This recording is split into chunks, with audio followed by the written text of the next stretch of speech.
Okie dokie folks, welcome back to Roottree Mania. I have no idea what we were doing last time.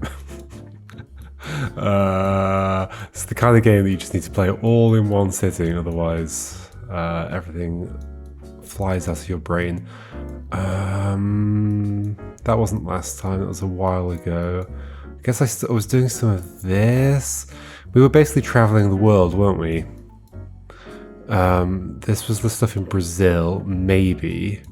This was the stuff in China, but then there was never any like strong indication that that's what's happened there, except that you visited China and then you were pregnant, but they wanted to hide it.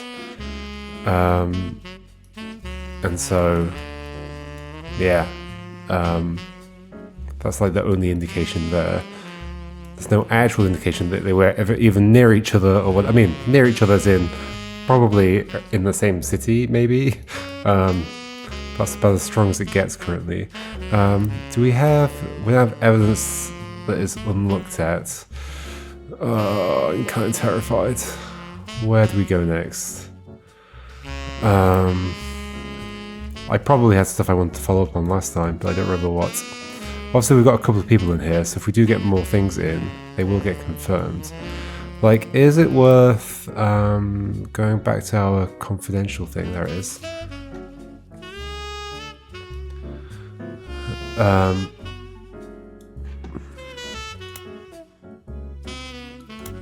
That's the other thing, is that she wasn't a secretary, but it's not necessarily implied that only secretaries had affairs with... Well, Guy only had affairs with secretaries.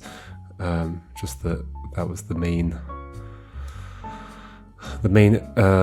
occupation of the people he had affairs with.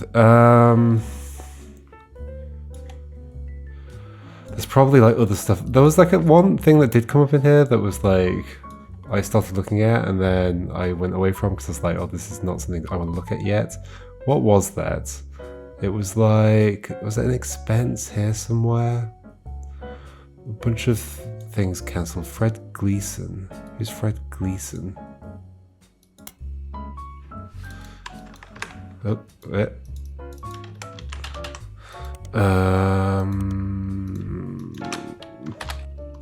I do think the game, like another version of this game, would have like a different system to this, or at least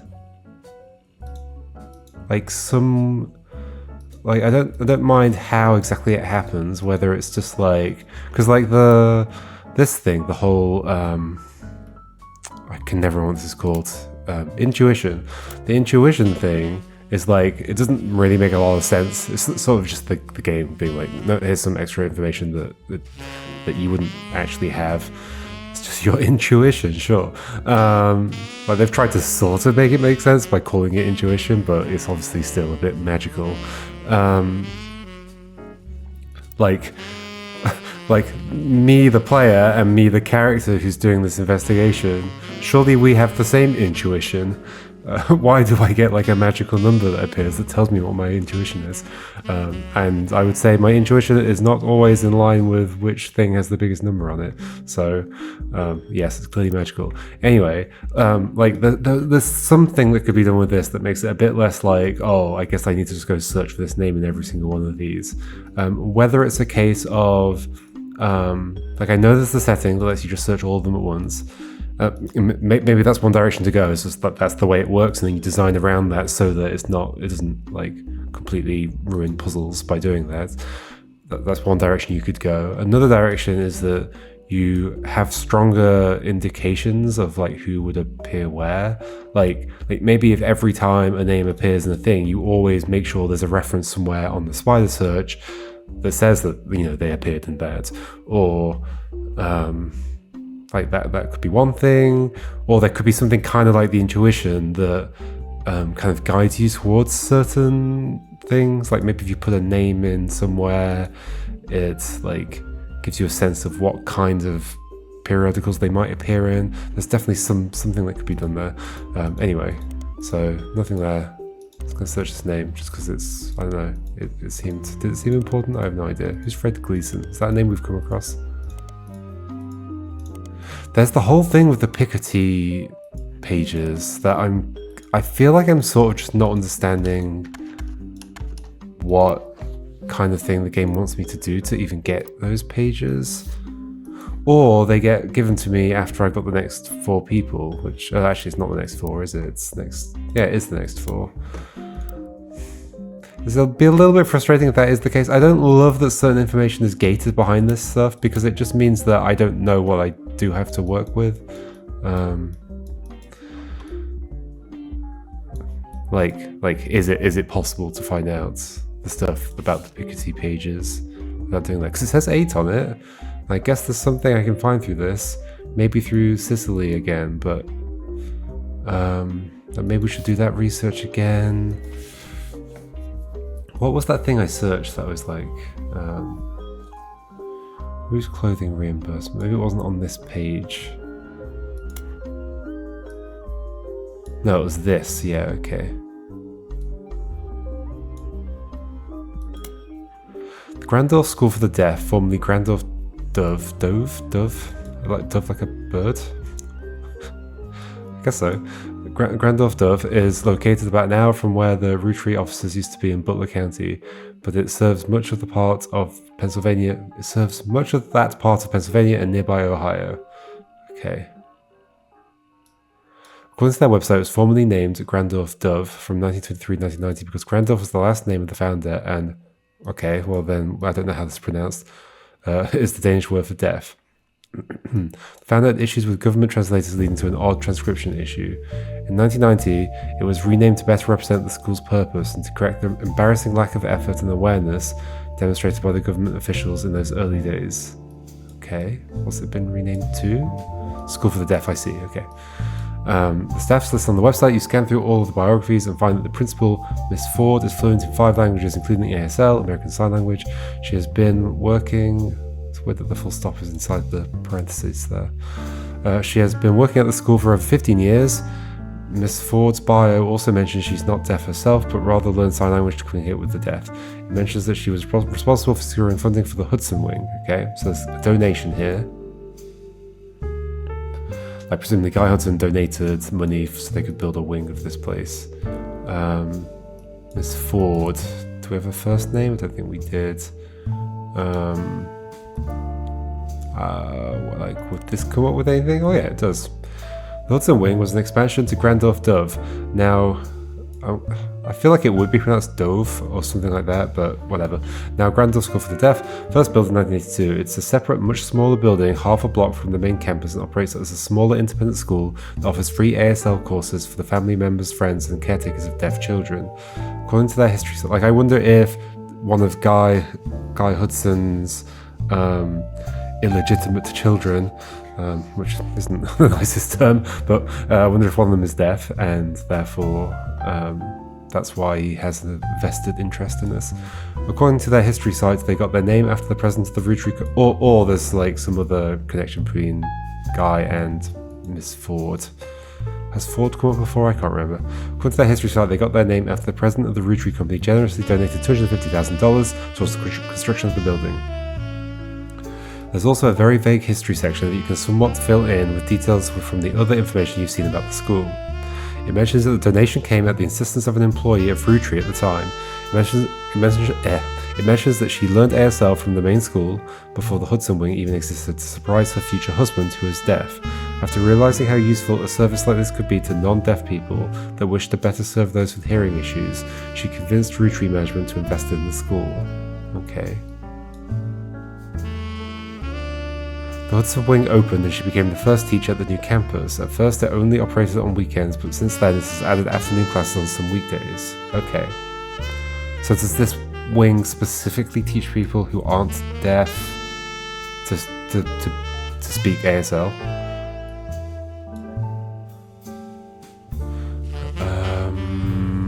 Okay.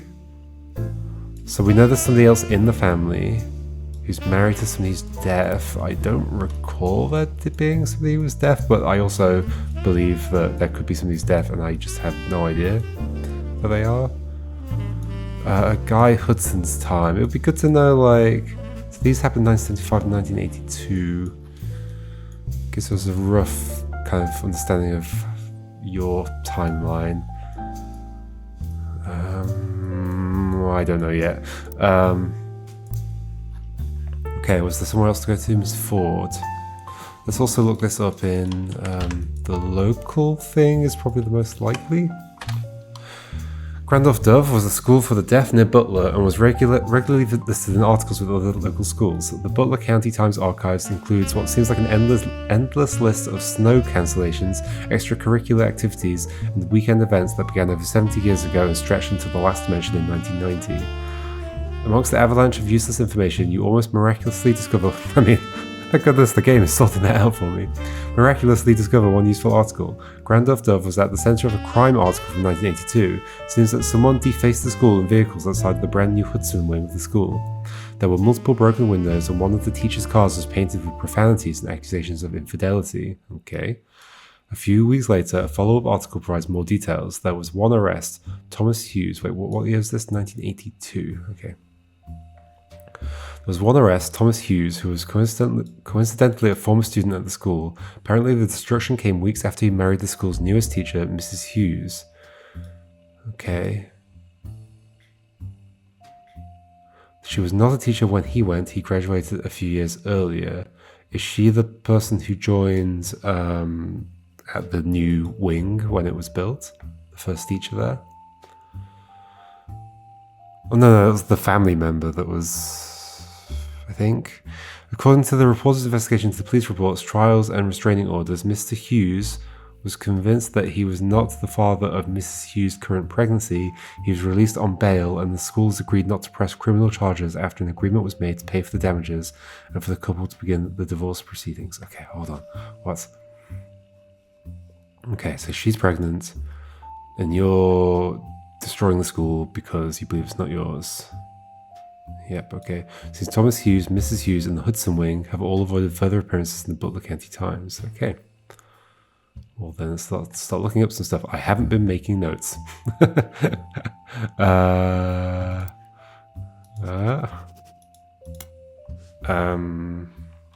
the school called? Grandorf Dove.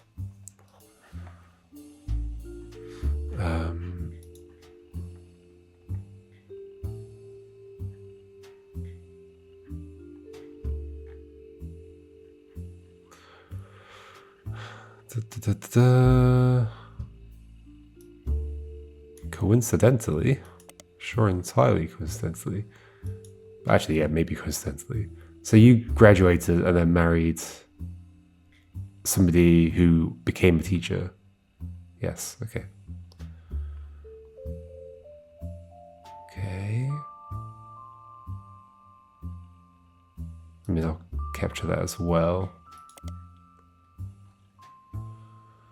Alright, Thomas Hughes, what can we find out about you? Oh, in fact, hold on, let's search this in a couple more places. Like the Business Watch, I could imagine? No. What was news time again? Is this current events? I don't know. Could be.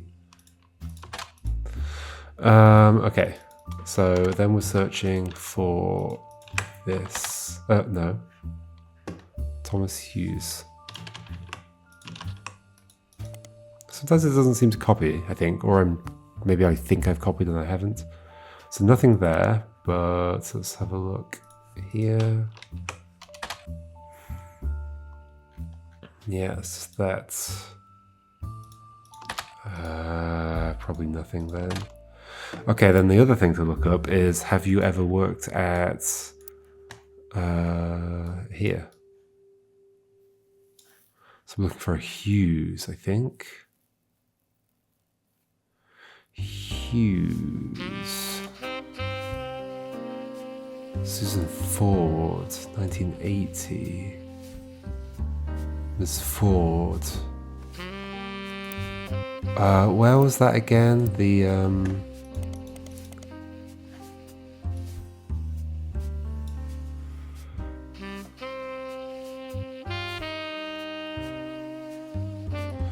oh, it's so hard to find stuff again.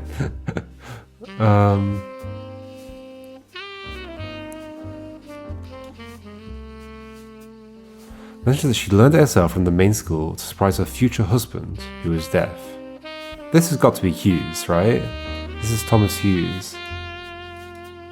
Mentions that she learned it herself from the main school, yes. To surprise her future husband, who was deaf. So they got married. And he also went to the school. Yeah, this makes sense. After realizing how useful service like this could be to non-deaf people. Yeah. But didn't it say, oh, an employee? Yes, okay. Maybe she is Miss Ford. Miss Ford became Mrs. Hughes. The Hudson wing opened and she became the first teacher of the new campus. Okay. Moved to office staff. Like, what's the timeline here? First of all, 1982. Okay, that could make sense. Susan Ford is no longer employed by Roottree. Okay. Okay, Susan Ford, you're important. Well, we'll highlight you, and then we'll also search you in a few places.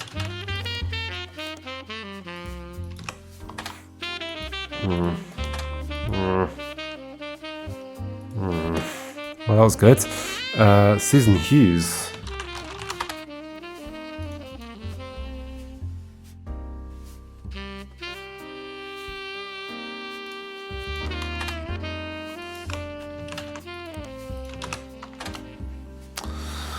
Great.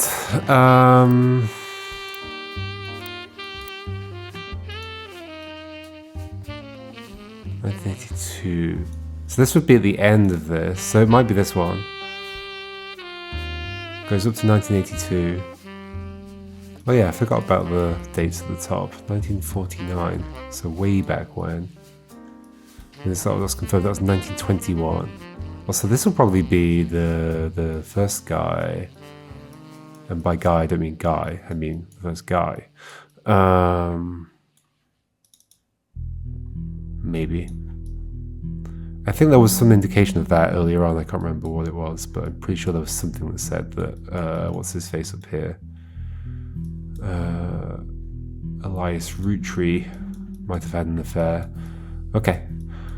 So that's feeling good. And that's also feeling better about these two being in these two slots.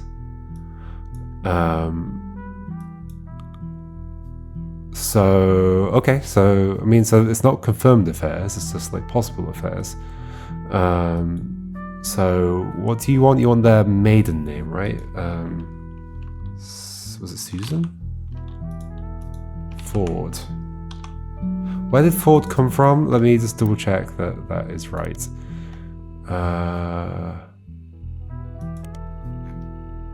Miss Ford. That's the principal. Over 15 years. Yeah, it's her though. Okay, so she's now the principal. Okay. Okay, so that's you. Now the principal. Yep. We certainly don't have a picture of you. There's so few things that give you printouts here. It's pretty weird. Like, in the main game, like, except for the school, you get a flyer about the school or whatever. It's like they skimped out on artwork for the Roottree Mania a little bit.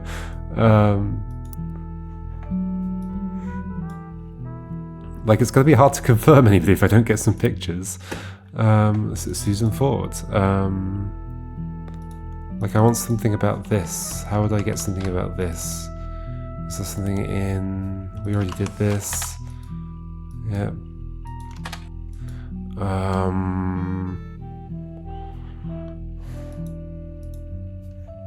How would I get anything else? Apparently there's two pictures of you as well. Thomas Hughes.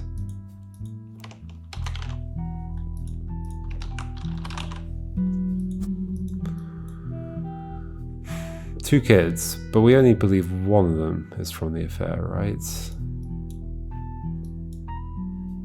I mean, it's possible that you're him, although when was that in the timeline? When did you go to Brazil? It's definitely earlier. It was like back here sometime, wasn't it? Or third one? Yeah. Okay. And China was that same year. What's going on in this year? Well, this is where we got the Grandorf dove donation. Anything else of interest in here?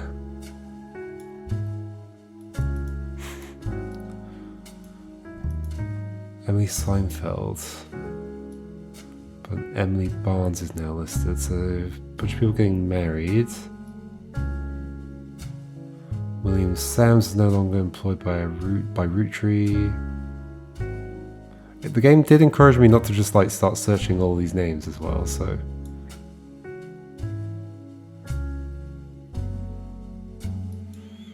Nothing's super strongly standing out to me.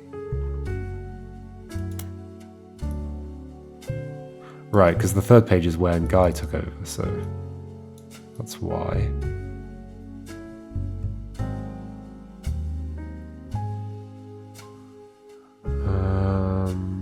Okay. Presidential office refurbishments, 52k. Christmas tree bash, 7,500. Okay, at least it stayed the same price.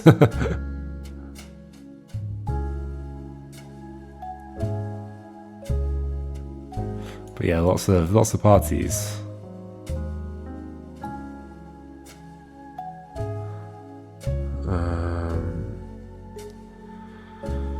And to be honest, it's not a huge amount, although this is in the 70s, so it's quite a huge amount. But I mean, at the previous company I worked at, they took us all to Mexico, and we did our like kickoff quarterly of the year in Mexico with a team of like 400 plus people, I think. And so this pales in comparison to that.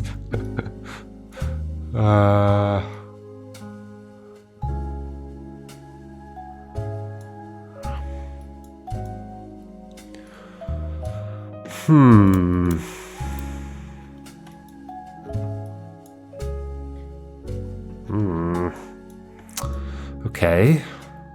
This is definitely, yeah, my main problem is I'm not sure how to like push forwards with any stuff. Except I guess like potentially by getting the 4 people here. So I guess if I just confirmed like one other person with a picture, which is the problem. Like maybe I should be confirming this. If I just put you in there, there was some indication that it was about you, right? 1921. How old would other people have been? I wish dates of birth were on here. It'd be a lot nicer. Like you would have been, I don't know. Elias Roottrees, let's look you up. I mean, there might just be a new page for you or something. There is. Have I read this already? Elias with Roottrees were never really celebrities, but the general public's perception of them as classic faces associated with the Roottree Candy Company has always been in somewhat high regards. This was Elias's intention as a family man, with his family brands. In 6 pieces, the Candy Company has placed much less of an emphasis on Elias as a historical brand-connected figure, but there have also been those who have argued it was his right to decide how to split his inheritance and that he did nothing wrong. This has led to some heated television exchanges and countless op-eds. The first Anderson Maple Farm only used to be a popular tourist attraction during the summer months when it had special tours. However, it has since seen an explosion of off-season business as some religious and political groups decided to visit to show support for Elias and Gwyneth's traditional values and financial rise. This rise in support was in turn followed by pickets from gay rights activists when some particularly inflammatory organizations made their pilgrimages. Amongst all this conflict, the farm has since shut down, seemingly indefinitely. The website says check back later but has no date listed. The quotes from Bess Williams' book appear to have been taken down. I don't remember what Bess Williams' book was. Who are you?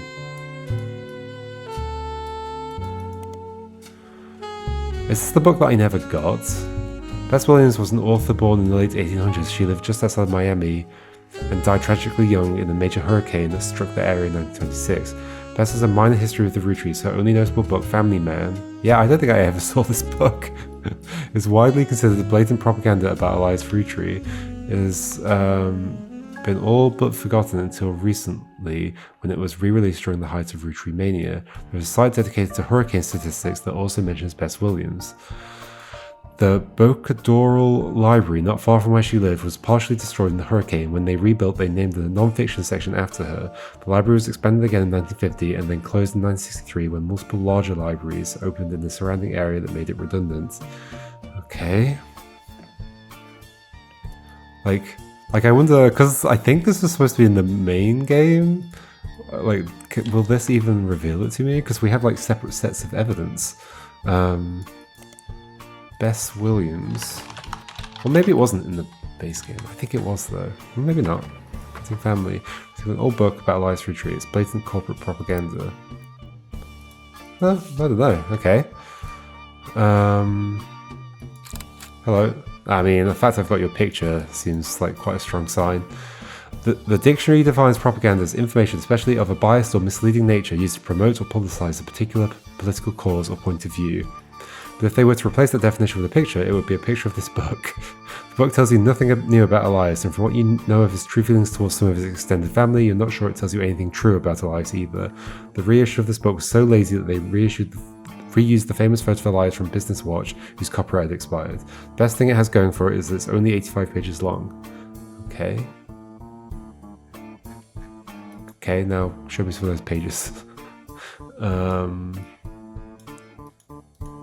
Okay, 2? What are you on about? I mean, you did mention Business Watch. Maybe we should be going back there.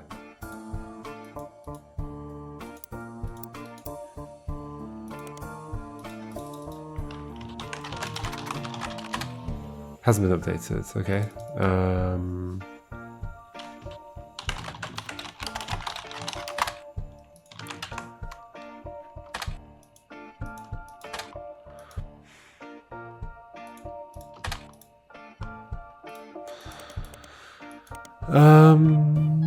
What do I do with that?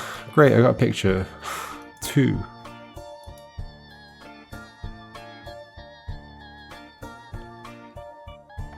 Okay, back to... we did have some other leads, I think. Where was it? It was here, yeah. Okay. Oh, we should be making another page, shouldn't we? Elias.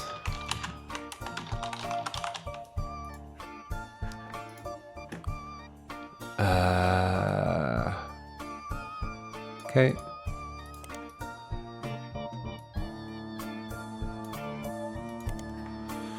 Alright, and then we're going to search that. Oh, we're getting some stuff printed out. Woohoo! The Bocadoral Library no longer exists. You find multiple libraries in the area. According to the website for the library system in Miami, the building where it once sat is now the Miami Print Museum. Searching for the Miami Print Museum, you come across their website. It states their hours and a list of exhibits. The building is very small, admission is free, and they only have room for a few different displays. One of the exhibits is their courtyard, which includes a fountain as well as a statue of an unknown author. The picture has been added to our evidence. Another is a printing press that was used by the Miami Sunday, a now defunct weekly newspaper. The last is the original print of Cuba by Cubans, an art book. Okay. There's other stuff to follow up on there, but give me a second. Okay. Could it be Bess? The statue in front of... are we going to use the statue as the photo? There's a statue in front of Miami, blah blah. With an unknown author. Okay. Because it was her library, right? That's what we said. Well, they renamed the non-fiction section. Okay, wasn't her library. Maybe she supported the rebuilding. Is this a thing I can add to the? I hope we don't have another periodical. Miami Sunday has no records that you can find online or in your periodical search. It merged with another periodical and became the Miami Mercury Sunday, which folded after only a year. I'm assuming that also doesn't do anything.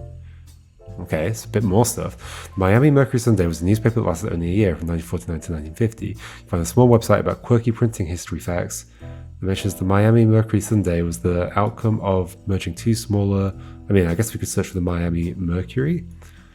This resulted in one larger failing newspaper, which was only notable to the author because by combining the names in the way they did, it was tied for the longest title for an American newspaper at the time, with a newspaper in Jefferson, Texas. I think this is leading me towards this, and this is going to be a periodical. Yep. I get what you're doing, game. They've done that a few times in Roottree Mania, like where like the initial thing you search is like in some way a step away from the thing you want. I guess the base game had it as well with the whole thing. What was it? What was it? There was something in the base game that was a bit like that. Oh, it was like the second issue of a book, and then you had to search for the first issue of it. Okay.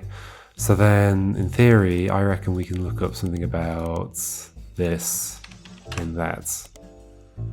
Oh, like I really didn't want any more of those. The Miami Mercury had an article about the Bess Williams section in the Bocadoral Library when it was being built in 1928. It mentions that Bess's young son, now an orphan, was in attendance during the dedication.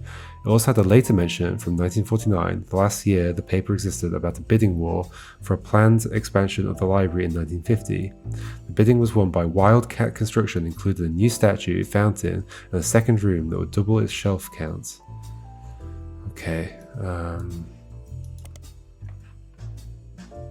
When was the thing built? So the library was built in 1928. So your son was there. Oh, sorry. When the section was built. Okay. So it was built then. It also had a later mention.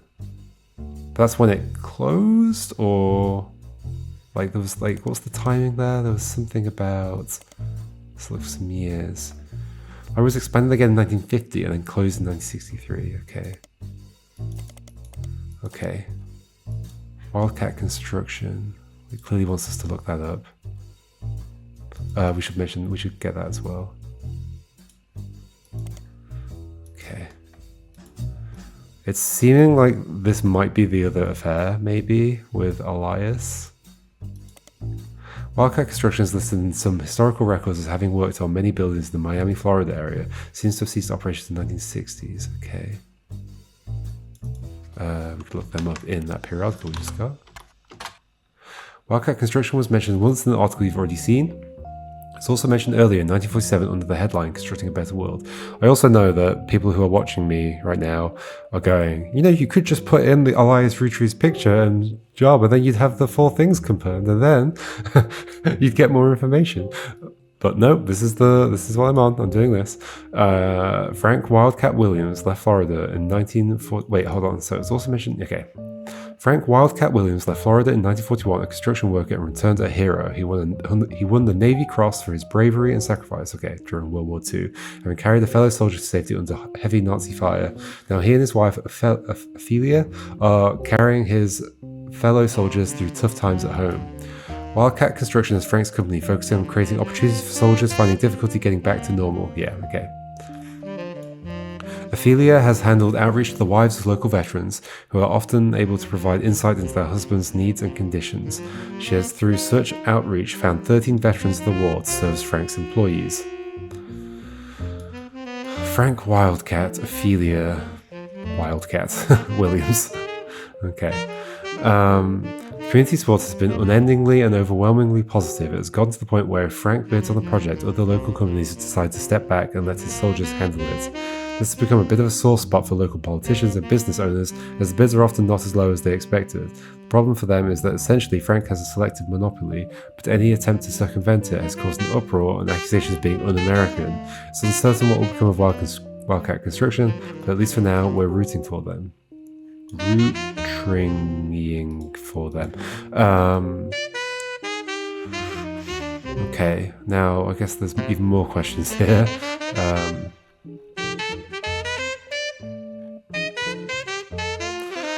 How did we get here? This is the construction company behind the building? Okay, sure. How can this be relevant? I don't know, but whatever. Let's search you in more places, I guess. Let's keep note of some things. I guess it's connected to this, maybe? Question mark. Oh dear. Frank Wildcat Williams is listed on a few different military history websites. He was awarded a Navy Cross Medal in World War II, and the story goes that even after being struck in the arm with a bullet, he managed to carry a fellow soldier through enemy territory on his soldier for over 2 miles. He died in 1996, aged 74, in a retirement community in Sweetwater, Florida. An obituary on the website of a local news channel that was written by a surviving family also sheds light on some of his personal life. He grew up an orphan. Huh. Okay, are you the son? Because his family died in a hurricane when he was very young. But it was Bess Williams' child, so that doesn't make sense. He could barely remember his mother. Unless Bess Williams adopted? But it said now an orphan. Wait, he could barely remember his mother and no memory of his father. After the war, he ran a construction company that mainly hired World War II veterans and did a lot of jobs in and around the greater Miami area. He was a born joker and a shining light to those veterans who needed it most. An anecdote mentions that he used to insist he married his wife Ophelia as a matter of courtesy and convenience. She wouldn't have to change her last name. Oh, so she was also an Ophelia Williams. Okay, let's make note of that. I don't even know if we're on the same thing here. Photos attached of Frank in his youth juggling hammers in front of one of the construction sites, as he was often known to do. According to the article, he's survived by Ophelia, as well as his daughters Barb and Sharon Williams. Oh my gosh, there's a lot of stuff. Survived by Ophelia as well. So Ophelia Williams we've got. And we've got a photo of this gentleman. And the statues behind. Okay. On a construction site. But when was that statue built then? When was this?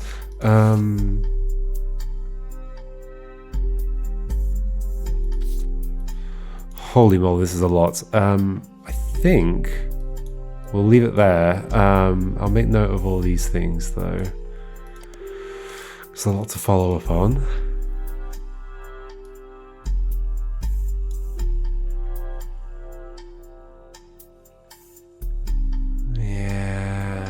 Okay, this is a lot. I'm not quite understanding the connection between Bess and Frank and Ophelia and all that. Just looking at the tree down here, it is a tall tree, so it could be like Bess,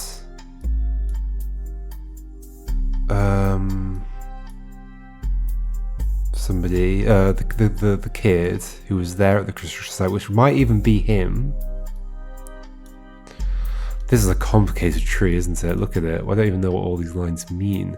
So this is adopted this person, but under this marriage? Yes. Okay, so that's a child you had in this marriage, but then you adopted this person. But then this might be, what's his face? I don't know. Married twice. Children. You had 2 children? His daughters Barb and Sharon. So he died first. He died in 1996. Ophelia, as well as his daughters Barb and Sharon Williams.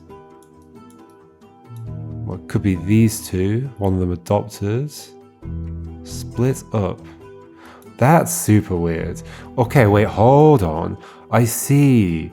You had a child. You had a baby. You adopted the baby. Did you die young or something? That could be possible. I think you adopted your grandchild. Okay, I think that makes some sense. And then the grandchild had 3 kids. I'm not exactly sure where he fits in this, but I think this is we're on the right track here. I need to find more information about the connection between Bess and everybody else and so on. Alright, see you next time folks, and we'll see if we can start piecing some of that together. Alright, goodbye.